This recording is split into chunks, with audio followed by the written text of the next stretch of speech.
ये बात सच है कि हम लोग एक अच्छे दौर से नहीं गुजर रहे हैं। कोरोना वायरस से हमारा देश ही नहीं पूरी दुनिया प्रभावित है और सबसे ज्यादा प्रभावित है हमारे डेली वेज वर्कर्स, जो देश के अलग अलग कोने से आते हैं रोजगार के लिए, ताकि वो अपना और अपने परिवार का पेट पाल सके। गिव इंडिया, एक्शन एड और हेलो लाया है मैं भी कोविड वॉरियर, एक इनिशिएटिव जिसमें हम सब साथ आए और कोविड-19 से लड़े। So join the cause and support our daily wage workers. जय हिंद।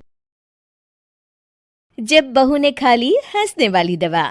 किशनगढ़ गांव में कीर्ति अपने बेटे दिवाकर और बहू अंशु के साथ रहा करती थी। तीनों बहुत ही हंसी खुशी अपना जीवन व्यतीत कर रहे होते हैं। अरे बहू, आज खाना मैं बना देती हूँ। नहीं माँ जी, आप क्यों तकलीफ कर रही हैं? आप आराम कीजिए, खाना मैं ही बनाऊंगी। कितनी अच्छी बहू मिली है मुझे, भगवान ऐसी बहू सबको दे। सब कुछ ठीक चल रहा होता है कि एक दिन गलती से अंशु हंसने वाली दवा खा लेती है। बस उस दिन से सब कुछ बदल जाता है। अरे बहू, मेरे घुटनों में बहुत दर्द हो रहा है, जरा बाम तो दे दे। अरे बाम लगा कर क्या करोगी माँ जी? मैं पाँव दबा देती हूँ। अरे एक तो मुझे पाँव दर्द हो रहा है, ऊपर से तुम हंस रही हो। आई एम सॉरी माँ जी। अरे फिर से हंस रही है, जा तू मेरे कमरे से, मुझे तुझसे बात नहीं करनी। हे भगवान, ये क्या हो गया? अब माँ जी क्या सोचेगी? 2 दिन बाद कीर्ति घर में किटी पार्टी रखती है। उसकी सभी सहेलियां घर आने वाली होती हैं। अरे बहू, मेरी कुछ सहेलियां आज दोपहर को घर आने वाली है, आज कुछ खाने में अच्छा सा बनाना। सहेलियां? क्यों, मेरी सहेलियां नहीं हो सकती क्या? तुम फिर से हंस रही हो। नहीं माँ जी, मैं हंस नहीं रही हूँ। अरे फिर से हंस रही हो और बोल रही हो कि हंस नहीं रही। नहीं माँ जी, मैं तो वो। तुम जाओ मेरे सामने से और किचन का काम कर लो, जाओ। दोपहर को कीर्ति की सभी दोस्त खाने पर आ जाती हैं। अरे वाह, घर तो बहुत सुंदर सजाया है कीर्ति। अरे मैंने कहा, ये सब तो मेरी बहू का कमाल है।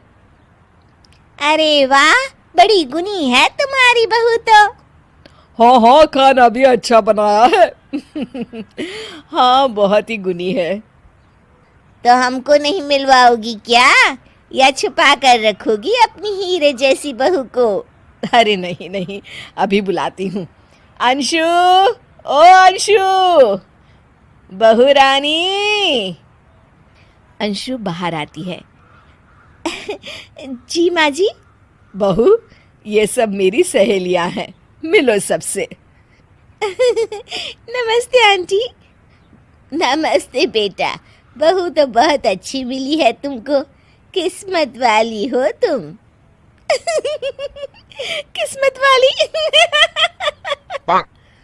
अरे क्या हुआ? हंस क्यों रही हो? नहीं नहीं, मैं हंस नहीं रही हूँ। तभी अचानक सांची के हाथ से चम्मच छूट जाता है और उसका कुर्ता गंदा हो जाता है। अंशु फिर से हंसने लगती है।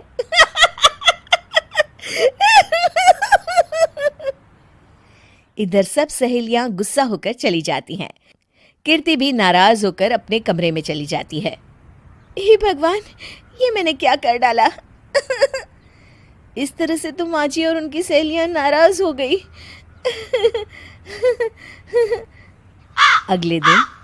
बहू, ओ बहू, किधर हो? जी माँ जी। जल्दी से मेरे साथ चलो, पड़ोस वाले शर्मा जी की हार्ट अटैक से मौत हो गई है, उनके घर बैठक के लिए जाना है। अंशु तैयार होकर आ जाती है। थोड़ी देर में दोनों शर्मा जी के घर पहुंच जाती हैं। वहां पर सब रो रहे होते हैं। कीर्ति शर्मा जी की बीवी के पास बैठकर उन्हें सांत्वना देने लगती है। बड़े अच्छे इंसान थे मेरे पति। अच्छा। तुम हंस क्यों रही हो? वो अच्छे थे। हाँ हाँ, बहुत अच्छे थे अंकल। अरे अंशु हंस मत। माँ जी मैं हंस दे रही। मैं तो आंटी जी को बस दिलासा दे रही थी। सब औरतें अंशु की इस हरकत से हैरान हो जाती हैं। कीर्ति भी बहुत शर्मिंदा होती है और वो अंशु को लेकर फटाफट घर लौट आती है। अंशु क्या हो गया है तुझे? हंस क्यों रही थी तू वहां पर? नहीं माँ जी मैं तो बस अरे तो फिर से हंस दी। जा तू अपने कमरे में, मुझे तो तुझसे बात ही नहीं करनी। मेरा बेटा ही तुझसे बात करेगा अब। रात को जब दिवाकर घर लौट आता है तो कीर्ति दिवाकर को सब कुछ बताती है। ठीक है माँ, अब फिक्र मत करो, मैं अंशु से बात करता हूँ। दिवाकर अपने कमरे में जाता है। जी आ गए आप? कैसे हैं? मैं तो ठीक हूँ, बस सर में हल्का दर्द है। सर में दर्द? अरे इसमें हंसने की क्या बात है? नहीं मैं हंस दे रही हूँ। मुझे तो फिक्र हो रही है आपकी। एक तो मेरे सर में दर्द है, ऊपर से तुम हंस रही हो। अरे कैसे समझाऊं मैं आपको? मैं हंस नहीं रही। अंशु तुम इस घर से चली जाओ। माँ ने मुझे बताया जो भी तुमने शर्मा आंटी के घर किया और किटी पार्टी में भी। नहीं जी मैं ऐसे नहीं हूँ। तो अभी क्या हुआ था? क्यों हंस रही थी तुम? रुकिए मैं आपको सब कुछ बताती हूँ आपको सब कुछ। अंशु डायरी में लिखकर दिवाकर को पढ़ने देती है। कुछ दिनों पहले मैंने गलती से हंसने वाली दवा पी ली थी, जिसकी वजह से ये सब हो रहा है। इसका असर कुछ दिन और रहेगा। अरे तो तुमने ये सब पहले क्यों नहीं बताया अंशु? वो मैंने माँ जी को बताने की बहुत कोशिश की मगर उन्होंने सुना ही नहीं। अरे ठीक है, मगर वादा करो जब तक दवाई का असर ठीक नहीं हो जाता तुम घर से बाहर नहीं जाओगी।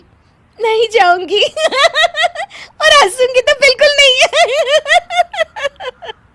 लो तुम तो फिर से हंस दी।